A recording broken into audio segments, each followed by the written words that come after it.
Alright, first thing we need to do here is the customer left on a couple little accessories, spark plug wire holder, this little heat shield.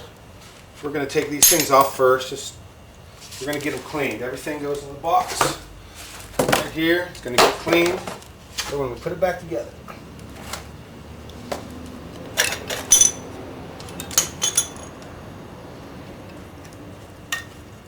These all take a 7/16 socket. Very common.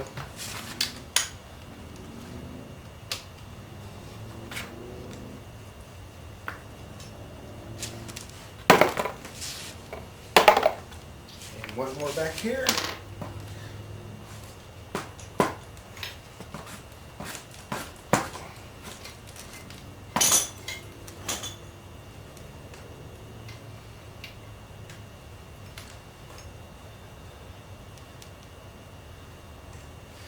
Alright, the next thing we're going to do is the customer already removed all the push rods that are supposed to be in here, but still need to take all these rocker arms off, then the head bolts. So anyways, before we do that, we're going to make sure, especially on these Chevy engines, the bottom corner bolts get a lot of carbon deposits in here, and it's hard to get a socket, so I always like to double check and clean it out, because it's not hard to round off a bolt in here, especially these corners.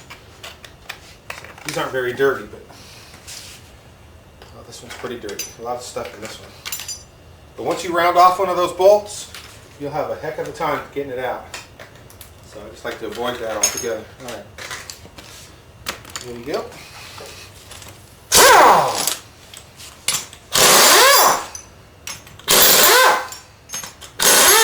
So I'm just going to remove all these rocker arms first of all.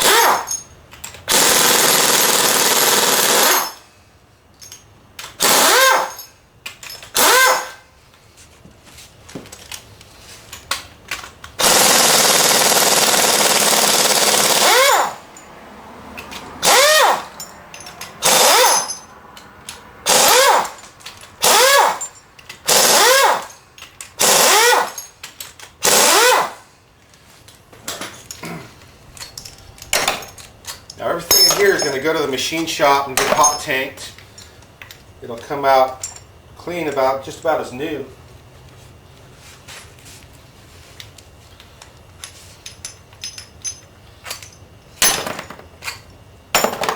Some of these are going to be stubborn getting off. Usually you can never get them all off with your hands.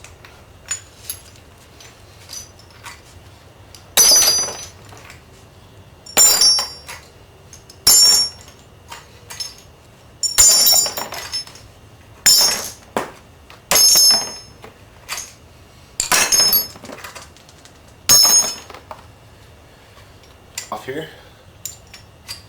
Actually what we got here is actually the rocker arm, and then there's a rounded spacer ball.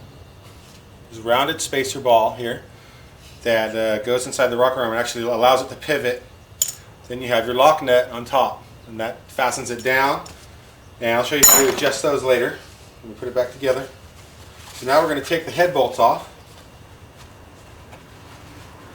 Now I'm using an impact gun, and I only use an impact gun when I'm taking things apart. I never use it putting it back together. Everything's done by hand.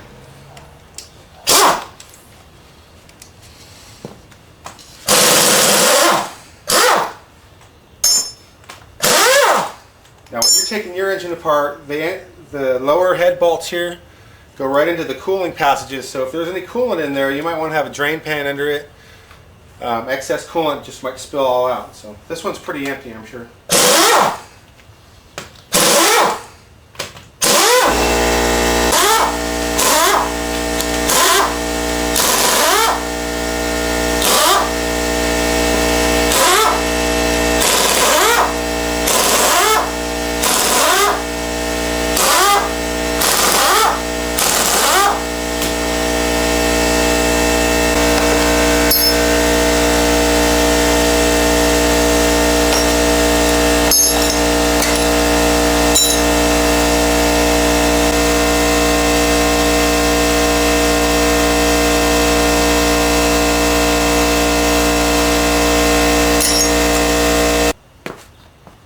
Now I've removed all the head bolts Always double check because sometimes you miss one.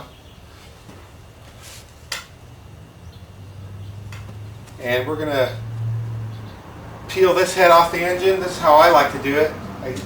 There's a little part on the side of the block where you can stick a giant screwdriver or some little prying device in there. And just barely pull it up. Doesn't take much. If it won't come up, that means you got a bolt still in there, or it's really stuck. So don't try to force it because you can break things. It'll come right off.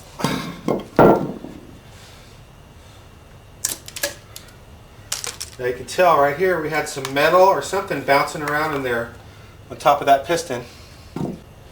Could be part of these valve seats. I think these valve seats fell apart. Actually, if we look in here in the cylinder head, all of these exhaust valves are sunken way deep into the head, so these valve seats are just shot. I'm pretty sure the metal fell out of the valve seats and bounced around in there. It doesn't look like it ruined the head though, so that's a good thing.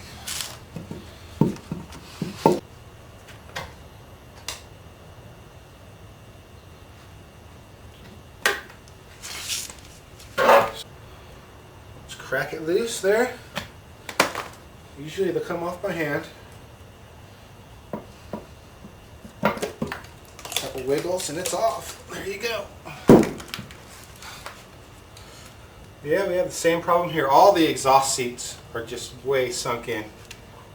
I've never seen them that bad actually.